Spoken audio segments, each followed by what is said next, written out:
know you drive me crazy, but you'll still be my baby. Feels good knowing you won't leave me. Can't wait for you to be there. Hello, dudes, dudettes, non-binaries, and everybody in between, as we are an inclusive podcast, and welcome back to Talks with Tosh. Hi, everyone. I hope everybody's doing good. I'm doing pretty good myself. The sun shines out. You know, it doesn't get much better than that, especially in Oregon, of all places. But I'm feeling good. My it's much, much better. I did start taking that medication here and there for sleeping at night, which has been wonderful for the anxiety, but I am trying not to make it a habit-forming thing, so I don't really take it very often. I'll take it like once or twice a week right now, just like if I'm feeling really tired and if my anxiety is ramping up. But so far, so good. I've been feeling so much better. And I realize that a big part of that is because I need to be like exercising really hard every day, like Monday to Friday. I can't put it off. And I was putting it off over the last few months just based on all of the moving and all of the stress and just all the excuses is what I really mean to say. So the last 2 weeks I've actually been working out super hard again, like sweating Pilates yoga workout. So I've been feeling a ton better and I'm very, very happy to say so. Since last week, I decided to talk about mental health, and particularly mine, and the fact that it's Men's Mental Health Awareness Month. I decided that this week I would go ahead and talk about my experience with growing up bisexual and what that was like for me as a kid, how it's affected me as an adult in certain ways, good and bad, you know, like anything does. And just kind of talk about being queer, one of my favorite topics. It felt appropriate as it is Pride Month, so let's go ahead and jump into it, huh? Let's start from the beginning. It's a beautiful place to start. Okay, I'm done. I'm sorry. This is not a musical podcast. Anyway, let's start from the very beginning where I remember, you know, starting to realize that I was also attracted to girls. It's interesting just because I was always curious about it as long as I can remember. But there was a lot of religion in my family. It wasn't, you know, anti anything religion necessarily, but it just made you think differently about certain topics. And I remember asking questions, you know, in the church and whatnot. I was raised Christian, and I remember just kind of feeling shut down, whether that was the intent of the people around me talking to me and telling me about what was right or wrong or what God said was or wasn't okay and all of those kind of things, whether the intent behind it was one way or another, I took it this way. So I'm not trying to say throughout any of this that Christianity itself or these people are horrible or anything to that effect. It's more me just talking through my perspective. So I just want to make that very clear while I'm telling this story. Yes, as I said, I was raised in the Christian church. I remember asking questions at one point or another to different people, whether it was like people in the family or people at the church or pastors or whoever it was. And it became very uncomfortable. For me, it is imperative that someone is able to ask questions in any religion, group, anything that you're dedicated to. And that was a very frustrating thing for me to experience as a kid, was to not be able to ask these questions or to feel shut down. And again, maybe that was not the intent. Maybe people didn't mean it that way. But that, again, this is just how I took it. And I remember being attracted to girls from a really early age. I think I first ever realized that I was attracted to girls too was when I was 6 years old. I was super young. My first experience, like kissing a girl, you know, like just like a peck, nothing too crazy, like what you do when you're 6 and you don't really know what anything is yet. But you see things on TV when you're a kid, right? You see people kissing and making out and all these things on TV, whether your parents want you to see them or not. Sometimes it just pops up when you're at a friend's house or your parents are watching something and you try to sneak behind the corner in the house so you can go watch what they're watching because you're a kid and you're curious. And when things are kind of hidden from you and sheltered from you, which was the case for me in a lot of ways, not all, but in quite a few ways, particularly sex was a difficult topic sometimes in the family. I just remember being curious about those things, which is normal for a kid. But I remember feeling a lot of shame, like so many other kids have, and it was really difficult. But nonetheless, I had these experiences because I am to this day someone who needs to experience things myself if it's something I really want. And nobody can tell me otherwise. And that was the case when I was a kid too. And so, yeah, I kissed a girl when I was like 6 years old and it was exciting. And I was like, this feels like wrong, but it also is really feels kind of right because, of course, little did I know being bisexual was a thing. I didn't even know it was really a thing. It still is really not talked about as much as it should be in the gay community and outside of it, just because a lot of people don't look at bisexual people as quite as valid as being straight or gay. And I say this as a straight passing woman. I have experienced a lot of this, especially in my adult life, being invalidated, whether it was directly or not. It's even been hard for me to be accepted in the gay community sometimes as, more than an ally, as actually being in the community. I am also queer. Being bisexual is queer, but it is not looked at quite the same. I think it's changing slowly, but it was really bad when I first came out. I came out when I was 21, realizing fully who I was. And ever since then, it's kind of been a little bit of a battle. There's wonderful people out there all around, gay, straight, whoever you are, it doesn't matter. But I have experienced some issues with it, with people not validating the fact that I am in the queer community, which has been difficult. Anyway, that is for another piece of this episode. For now, I'll get back to the story. So yes, I kissed a girl when I was 6, and then once I got to about second grade or so, around the same age, I started to become boy crazy because that's what I learned from Disney movies.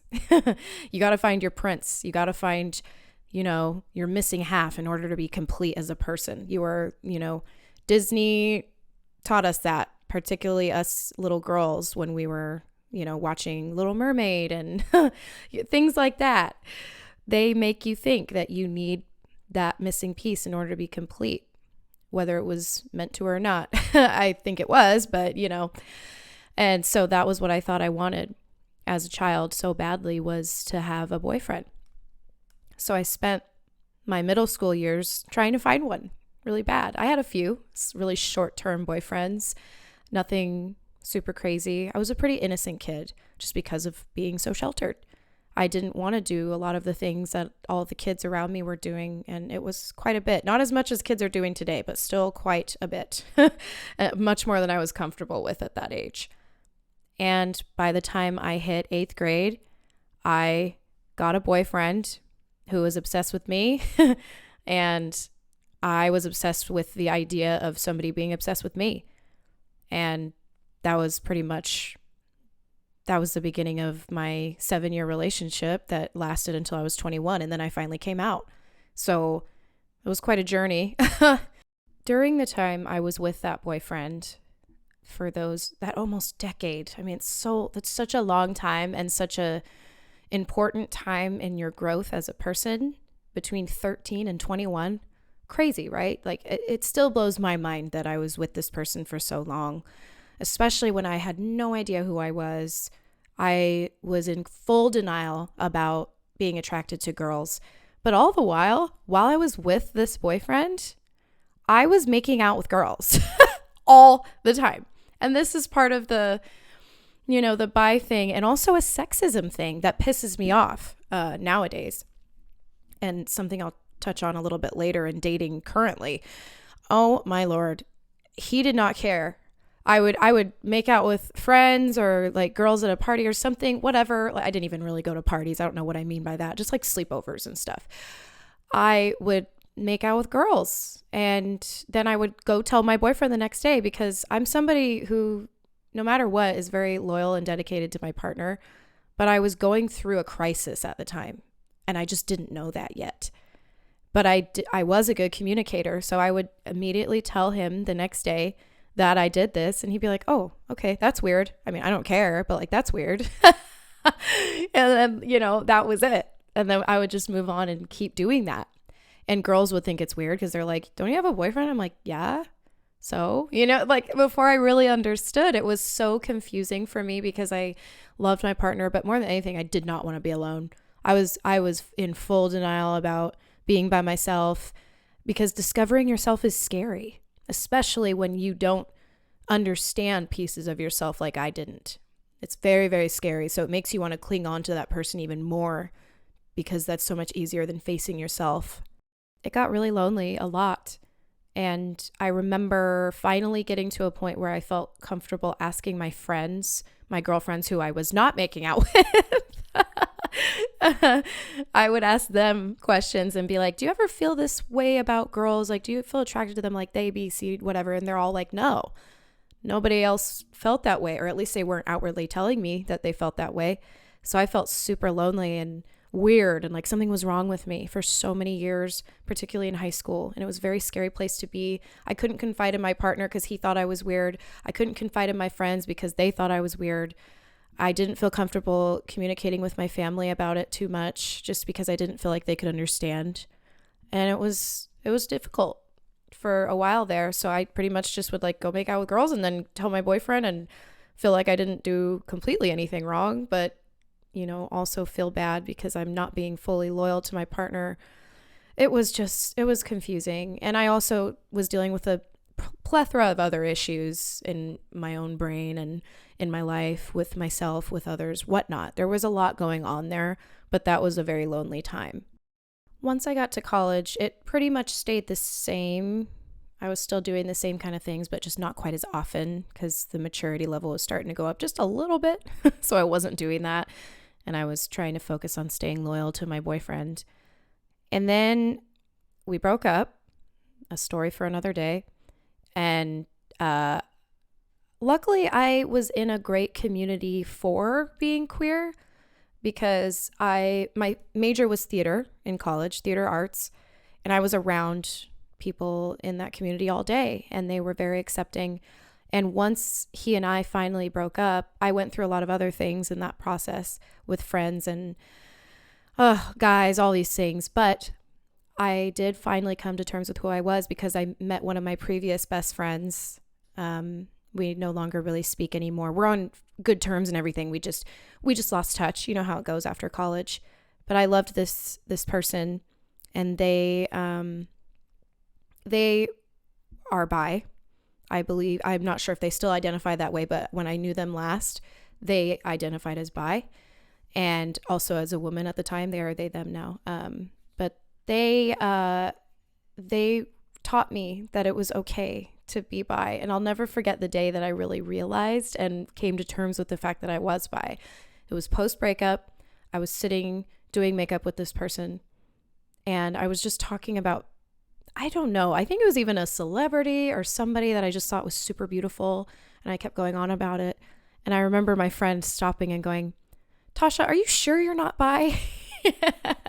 And I was looking back, it's the most beautiful way to ask that question, because she's just like, I'm pretty sure that you're bi, but like, and it was so cool how they handled it at the time. They were a dear friend, and they got me through a lot. They watched me go through that breakup. I watched them go through a breakup. They, and we both struggled in certain ways with our sexuality. I'm sure in completely different ways, but they were so wonderful to me, and I'm grateful for them helping me open up to that, because there were other people in the community who were not as supportive.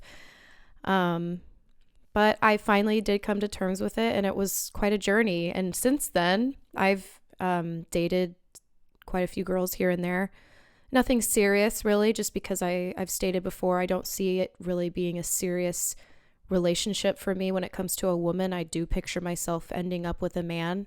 However, that does not make me any less bisexual at all. And that was another thing that I had to come to terms with over the last about 5 years or so, was that's okay. It's okay that I don't see myself ending up with a woman. It's not that I'm close to it. It's just I can see what I'm attracted to in terms of having a future with somebody. And that entails a man, which is okay. And it's beautiful to know that now.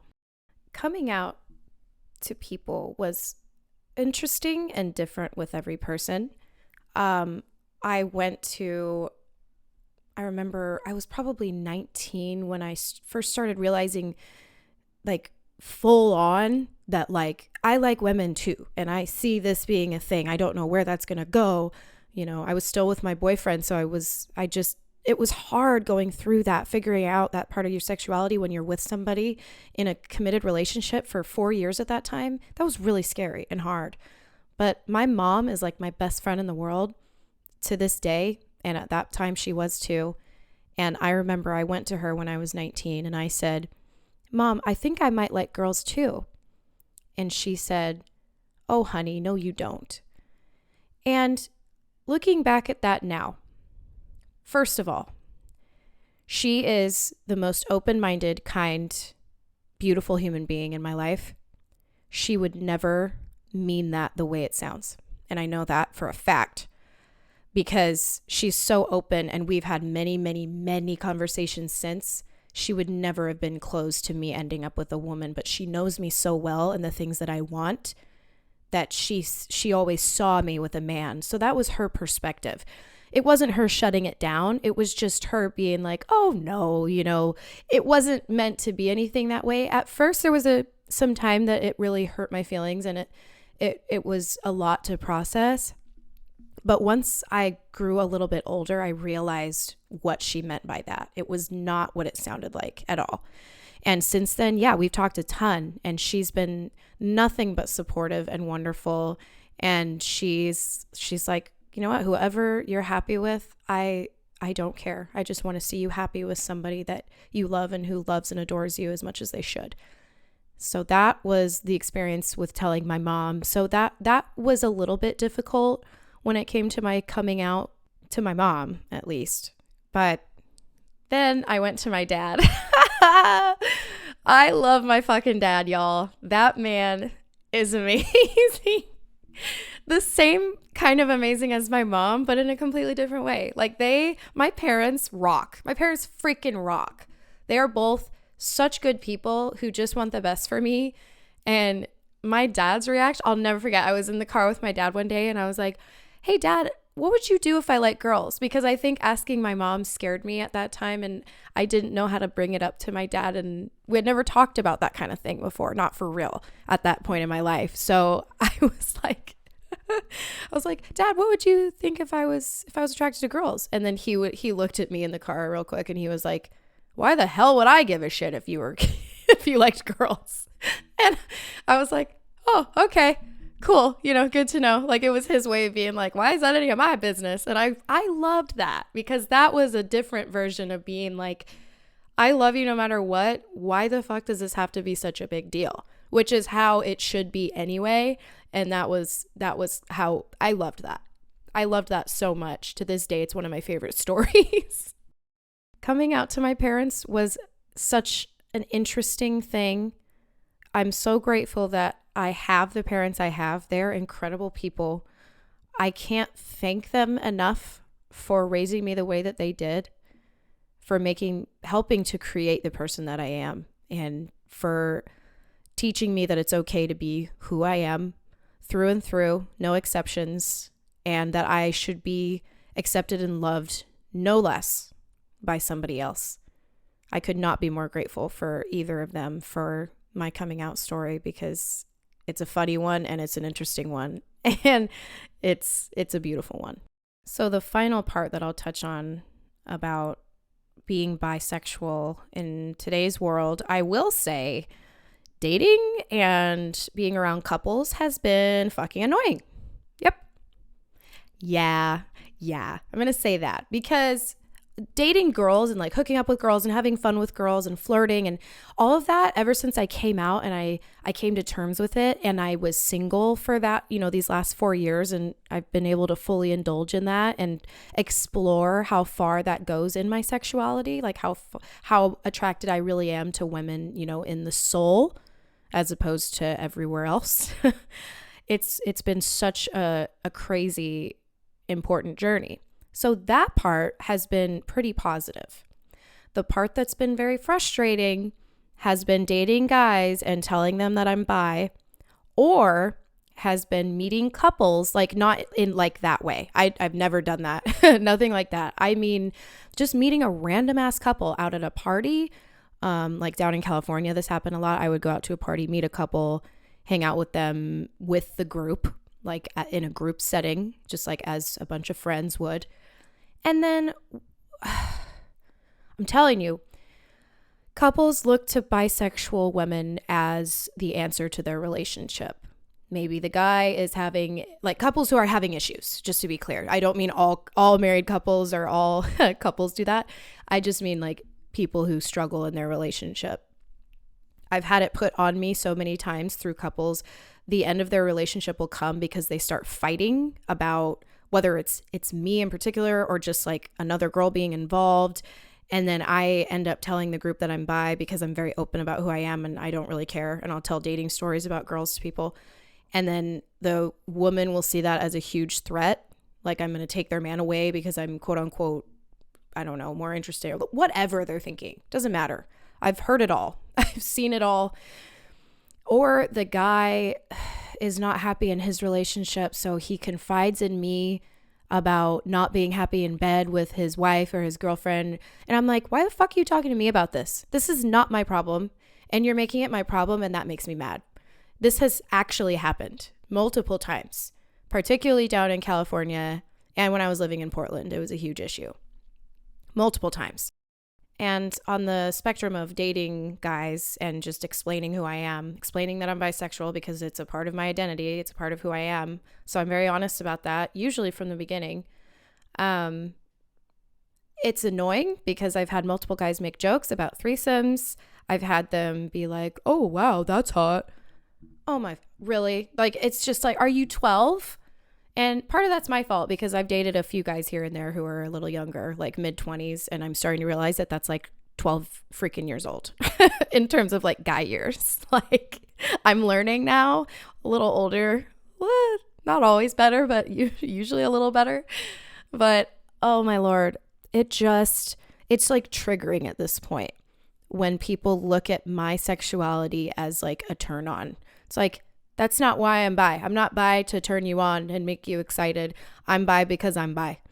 That's all. Has nothing to do with you. And it's annoying me that you have this audacity. And it's happened so often that I have just lost my patience for it. So like, just gonna take a breath. But anyway, yeah, that's been a very frustrating thing as a bisexual woman in today's world. People look at you. I mean, it's hard enough being a woman. In a lot of ways, it's even harder to be fully bisexual and have people look at you one way. Like it's another way to look at me as an object when it comes to dating guys, which has been really hurtful in certain scenarios. It's been really frustrating in others. I've felt very disrespected in times, and it goes all the way back to my first boyfriend not caring if I made out with girls, but if I made out with a guy, obviously that would be horrible, even though I was bi. Like it's just like all of it is very sexist to me and gross, and it's been hard. It's been the hard part of being bi. Now that I'm fully out and I'm happy with who I am and I'm okay with it, I'm realizing other people aren't, and that really sucks. And it's been a journey. I have the privilege of being straight passing, as I said before. You see me in a club or at a bar, or anywhere really, but particularly those places where I would meet people. You look at me and you're going to think, oh yeah, well, obviously that chick's straight. Like I'm going to go hit on her, which like, yeah, I'm attracted to guys, but I'm also attracted to girls. You just don't know that yet because you are speculating. So it's been frustrating in that respect, but Now it's kind of been like a red flag thing to look out for. I kind of keep my distance from couples when I'm at any event, unless I'm very close with them and they're like family. And unfortunately, I've had to set those boundaries because I've been the product of so many fights between couples. And I look out for the guys in dating who the first thing they say, oh, that's hot that I'm bisexual. When I tell them that, I'm like, oh, okay, you're done. You know, like it's a really easy way to kind of X people out. It's been hard. Sometimes that got really lonely too. But, you know, that's been a learning process. I'm going to be 29 next week, and I'm just now fully, you know, realizing that these things are reality and I have to protect myself first. And so that's what I'm doing.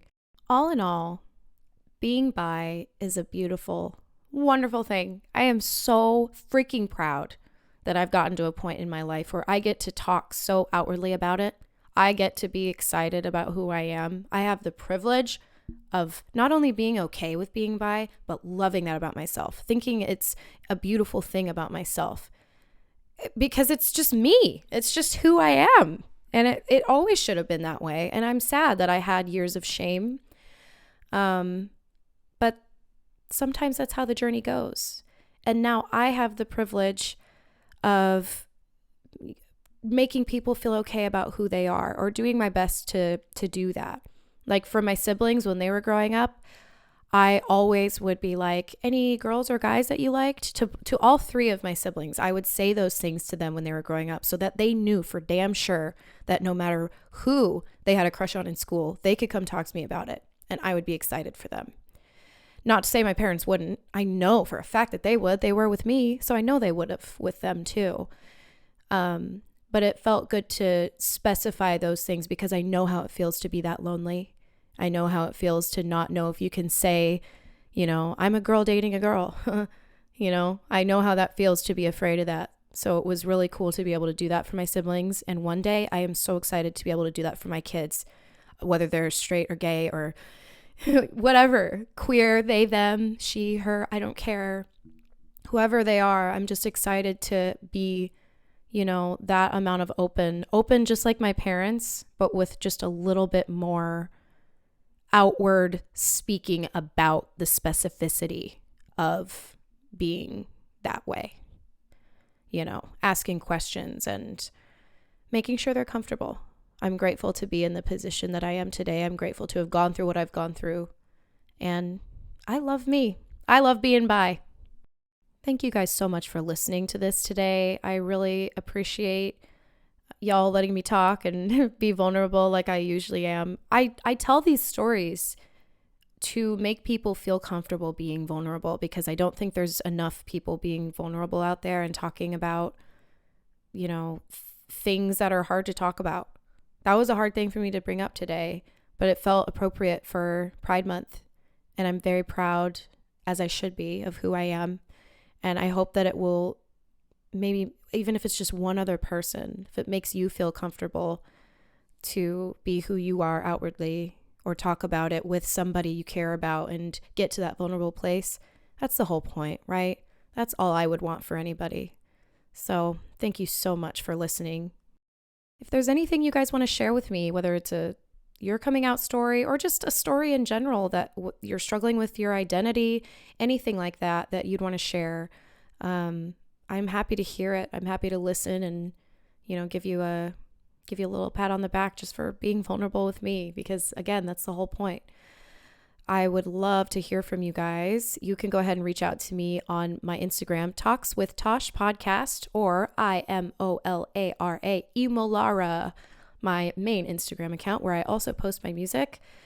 Again, thank you so much for listening, you guys. Go ahead and send me a DM, and I will see you guys next Thursday. Bye-bye.